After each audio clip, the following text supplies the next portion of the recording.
Good evening, sports fans! Crobat for the win of the TokenMinorities here today with GBA D-League Season 4, Week 3. This week, we've got our team builder, and this is for the Toronto Leaf Storms, owned by OPJellicent. So this is going to be an interesting game. We're coming off a win last week. We want to keep the momentum going.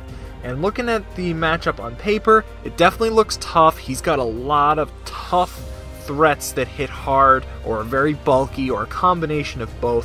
So let's see what we can throw together. Alright, let's read his team off real quick just to review and talk about some of the big threats. So his team is Hoopa Unbound, that is, Manaphy, Mega Pinsir, Landorus Incarnate, but it's not Sheer Force, only Sand Force, Xurkitree, which could be a Z-move user, Florges, Kyurem, Levany, Registeel, Pyroar, and Virizion. And Virizion could be his Z-move user once again. Now, definitely there are a bunch of major threats here. So, Hoopa just hits everything hard on my team. I don't have any switch-ins. I can't find any. So, that will be a key point of discussion when I get into how I built the team. Manaphy is tough if it gets a Tail Glow up. Now, most of my team outspeeds, and that is nice. But if for some reason he goes for a Tail Glow, I mean, it has enough bulk to take an attack or two, so definitely it would be tough to deal with. Even worse, though, Xurkitree. Oh my gosh, that thing has a monstrous special attacking stat, and if I let that thing get a Z Hypnosis off with a speed boost and a Tail Glow, I would be in big trouble if I don't plan properly. Mega Pinsir always hits hard, a little less hard than last generation, but it's definitely still a big threat. And actually, Kyurem could pose a problem here, just because I don't have a lot of good switch-ins into it. But beyond that, for sure, I think this is a possibly winnable game. It's a tough matchup on paper, but I think the matchup that I've put together with this team is a very solid one. Generally speaking, though, I can't play defensive here. I've got to go hardball here. I've got to go hyper offense-ish. Not 100% pure hyper offense, but I definitely have to tilt towards momentum, heavy power, speed. He definitely lacks in the speed department, so I expect at least one or two choice scarves here. Definitely, and that's why I'm definitely going to run a scarf of my own. Spoilers, you're going to see it. It'll blow your socks off, for sure. Alright, let's jump into the team with these ideas in mind. Now you can get a better picture of what I'm doing. So, for the first mon, right off the bat, and you're going to say this is not hyper offense, Danza. Whoa, we'll get there, I promise. Drampa, the GOAT, is here. He's making his first appearance in this game. Assault Vest, Berserk ability, Dragon Pulse, Hyper Voice, Energy Ball, and Fire Blast. So, Drampa was the first mon I thought of this week. I looked at the team matchup and realized it had an amazing matchup against many of his big threats. Manaphy, Xurkitree especially. Those two were the big ones. Pyroar even.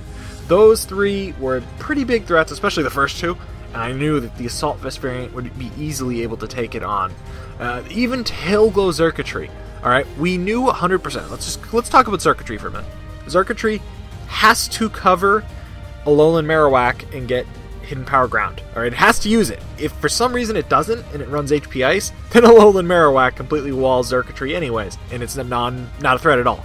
So, I was betting he would have HP Ground. 100%. I don't think he would carry HP Ice. He's not going to expect Drampa. Alolan Marowak's a really solid mon that he'd expect me to bring, so of course. But he would never expect Drampa. He would never expect it. It is true, though, that setup Xurkitree can't beat both Alolan Marowak and Drampa, so if for some reason he has enough foresight and runs HP Ice, Drampa can still deal with it very well. And this thing can take +3, even +6 Thunderbolts. It can take a +3, +6 Hidden Power Ground easily. It can even take a +3 Hidden Power Ice if it has to. It just can't get to +6. And guess what? It KOs back when it's in Berserk range with Hyper Voice. Xurkitree's gone. Thanks to Berserk. Berserk's an awesome ability, by the way. It helps Drampa here so much. It also, believe it or not, Assault Vest Drampa can beat Tail Glow Manaphy. And, like I said, Tail Glow Xurkitree, it lives any attack, including a +3 Ice Beam from Manaphy. And like I said, it fires back and can KOs Manaphy too. It's unbelievable. It also walls Pyroar and a special Landorus Eye, as I mentioned, and it of course, has Energy Ball for Manaphy. Fire Blast is in case Registeel switches in, and the EVs were just to optimize its ability to take special hits. This thing will not be taking physical hits whatsoever. So that was just the optimal spread that I managed to find, and so that it definitely lived a +3 Ice Beam from Manaphy. Drampa the Goat is ready to go this week. I am hyped. It's only week 3 and I'm bringing a tier 5. As awesome as Drampa. Let's jump into the next mon. The next mon we've got is pretty straightforward. It's Jolteon, Expert Belt, Volt Absorb, Signal Beam, Volt Switch, Thunderbolt, Hidden Power, Ice. So Jolteon outspeeds literally his whole draft, and the coverage we have here hits basically everything, more or less. It hits it for super effective damage. Not Registeel, but at least it Volt Switches out, which is nice. And because of the super effective coverage, that's why we had to run Expert Belt. So Hidden Power Ice is just for Landorus, Signal Beams for Hoopa, and actually we can run Modest. That is very important to mention, because his fastest mon is Virizion, and we can run even a little bit of bulk to go with it, so we can take a quick attack from Mega Pinsir a little bit better. See, those 36 HP EVs. So we're running the speed for Virizion, and we could just go Modest from there. Works out great. Pretty straightforward, not much else to talk about here. Let's jump to our next mon. That next mon is Weavile, which is going to have Muscle Band, Pressure, Fake Out, Icicle Crass, Ice Shard, and Low Kick. Fake Out was primarily to beat Sash, Webs, Lead, Levani. It definitely would help his team if he had Sticky Webs, but at the same time, it really doesn't number on much of his team. So a combination of one of the other 3 moves that Weavile has, plus Fake Out, can actually KO a big portion of his team. Also, Priority Ice Shard was very essential against the team with Landorus Incarnate, Mega Pinsir, even Z Hypnosis Circuitry. So like I said, Ice Shard plus Fake Out, it doesn't KO Circuitry, but does a good 50-60%. And if I could just even get a little bit of chip damage on it, I'd be good to go. Or I could, in a desperation scenario, say we got Stealth Rocks off, going in Fake Out, then fodder something if we really had to, or then switch in Drampa, something like that. And then let's just say that mon goes down. If it's foddered off, fine, whatever mon it is. Go back into Weavile, Fake Out, Ice Shard, gone. So that's desperation. We would have to fodder something, but the option is there. We don't lose the game at least, right? So that, I don't think, can ever beat this. Between Weavile, between Drampa, between Alolan Marowak, Xurkitree is completely neutered. I can't imagine him honestly even bringing it. But we have to prep for it because it is a big threat. Alright, and so Low Kick, Okos Kyurem, and even Hoopa U after Rocks. That is why we did not go for X Scissor, because either Fake Out plus Low Kick KOs, or Fake Out, or after Rocks, Low Kick KOs. So either way, it's pretty good. So that's another way that Fake Out is really useful. Also does a lot to Registeel, probably won't KO, and that's the one mon Weavile has a little bit of difficulty with if I'm not too careful, but it'll definitely do a big damage with it too. And we can actually afford to go Adamant here, which is really going to help Weavile's power. For the same reason, it outspeeds Virizion, so it is max speed, because that is 1 speed point higher than Virizion, unbelievably. Also, it's running Muscle Band. It was the item of choice this week because we didn't want Life Orb Recoil. That way we can always live +2 quick attack from Mega Pinsir. And really, Icicle Plate or even Fist Plate, they really didn't give us any extra kills. We just, in case we were Fake Out spamming, the Muscle Band was a lot more useful in getting more damage in the long run. Alright, let's jump into our next mon here. So we've got the Alolan Marowak in his first appearance on the team after dropping Arcanine. I love Arcanine, but it didn't quite fit as well as Alolan Marowak. It definitely took some coaxing, but I was convinced that this would be the way to go, and I fully agree. I'm on board completely. So this set is Thick Club, Lightning Rod, Stealth Rock, Shadow Bone, Flare Blitz, and Pain Split. It's got a pretty complicated EV spread. Let's talk about it a bit. So, Alolan Marowak was a must-bring for 2 reasons. It stops Xurkitree, especially if for some reason he doesn't carry HP Ground. If he brings it, I think he has to have HP Ground just for this mon, but we will punish him if he does not. Our opponent also has Mega Pinsir with really one viable defogger, and we know Florges gets KO'd trying to defog, or doesn't defog altogether against this thing. Now, that's really crucial. We can set up rocks on it, and then just destroy it, which is going to be awesome if we could do that. So Alolan Marowak also has a great lead rocks matchup against Registeel. It basically gets free switches into Registeel anytime and can get rocks up, or can get a Flare Blitz off, and nothing on his team wants to take a Flare Blitz at all. So we've got we can get a lot of momentum that way, even without having Volt Switch or U-Turn. I mean, obviously this mon doesn't get that, but I'm just saying, technically, I guess it's not hyper offense per se, but it's very offensive. This mon is very offensive. So like I said, it will OHKO a lot, or 2-hit KO a lot.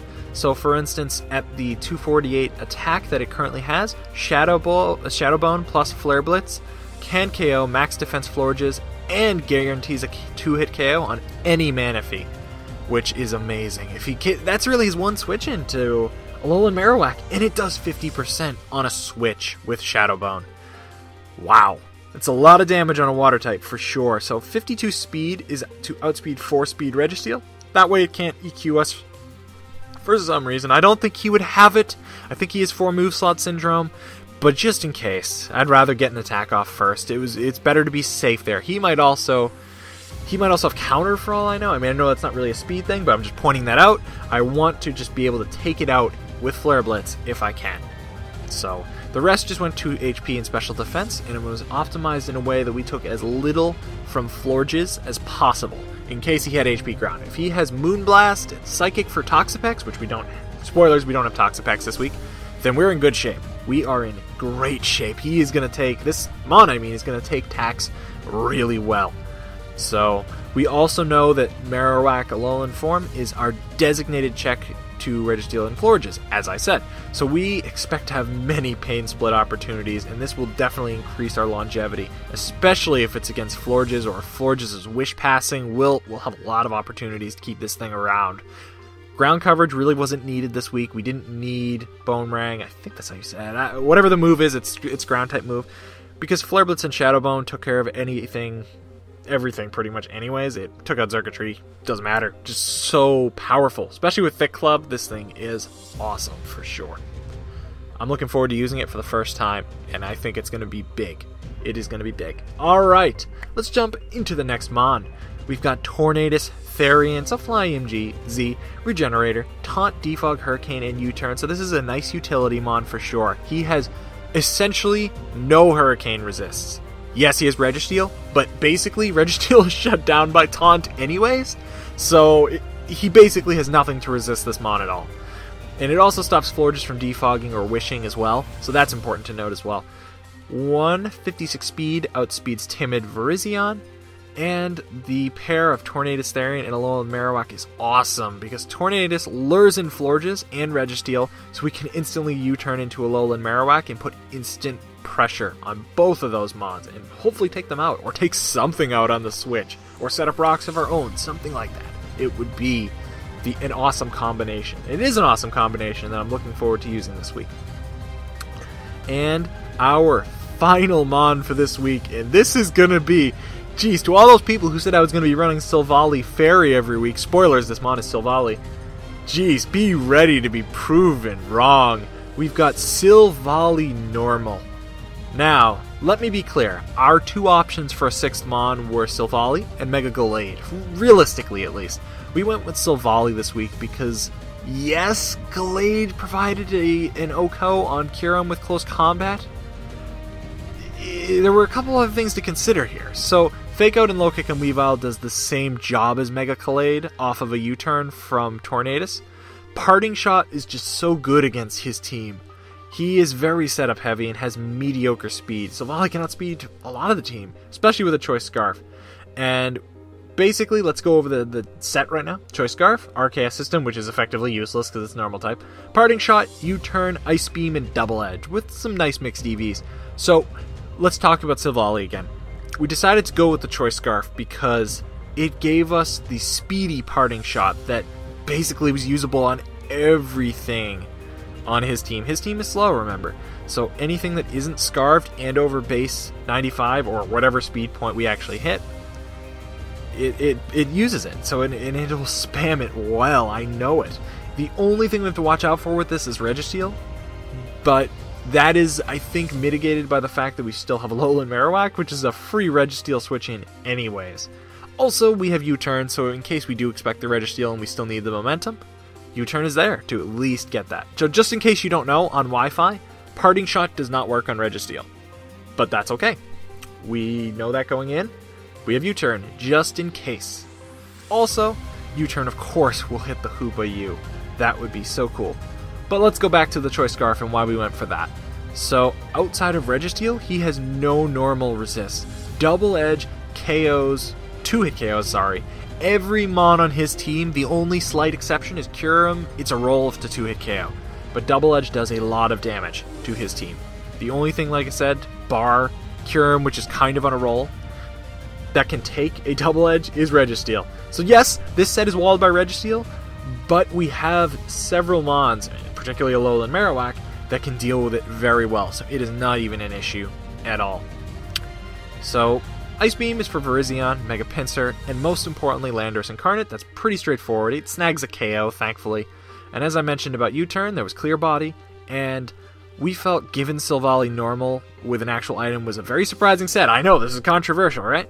We could surprise Hoopa U. As I mentioned, it KOs, especially if it is after Hyperspace Fury, -1 defense. So even if he has some really obscure bulk that I don't know about, and he goes for Hyperspace Fury on something, takes something out, we go for switch in with a surprise Scarf U-Turn and take him out. Because there's zero chance he lives. Maybe if he was max physically defensive, HP, max HP, he'd live on a little bit. Not at -1 defense, never. So that would be the idea here. So it is important to note, as I said earlier, our team has no switch-ins to Hyperspace Fury, but even if it's a Scarf Hoopa U, this scenario is very likely, and that's why we have a Scarf Silvally, in part to help mitigate that.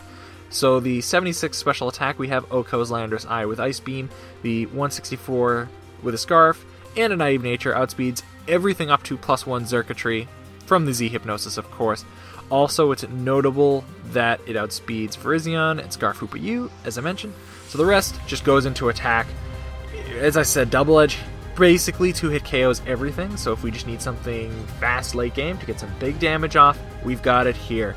And by the way, shout out to Kaz. He's an awesome guy. He's in my FO, and he works tirelessly with me to make these teams as great as possible. We've spent so many hours working on them. So this man, okay, this guy, he made my Silvally shiny in the game, which took extra effort, by the way, because it's from an event, so it had to be PK Hex specially here. He made it shiny just so it would kind of look like it's Silvally Electric and hope that it would disguise the Scarf. That is such a cool strategy, man. I hope it works, because if you see a yellow Silvally on the screen, what is the first thing you might think? Especially when the normal colors kind of look a light yellow, maybe, if you're looking at its skin as well. I don't know. But definitely it was such a cool call on his part, and he gets a big shout out for it. He's a great friend of mine. I recommend you go check him out. His link's below in the description, listed under my front office. So anyway, that's it for Silvally, and I love Silvally. It's awesome, for sure. And I still haven't brought Silvally Fairy. People memed me this beginning of this season saying I was going to bring Silvally Fairy every single week, and I haven't seen it. I haven't seen it every single week. I don't get it. I don't know what people are talking about. But anyway, I'm going to get the heck out of here because it's been almost 20 minutes. I've been ranting for 20 minutes about this team. I'm looking forward to this matchup. I think this is my favorite team I've built in a long time. I really like it. And Drampa, I have a good feeling about Drampa. People are talking smack about Drampa. No. I think this is one's going to do work this week. So let's see how the game goes. You guys will get to see it tomorrow. Rate, comment, subscribe, guys. Peace out.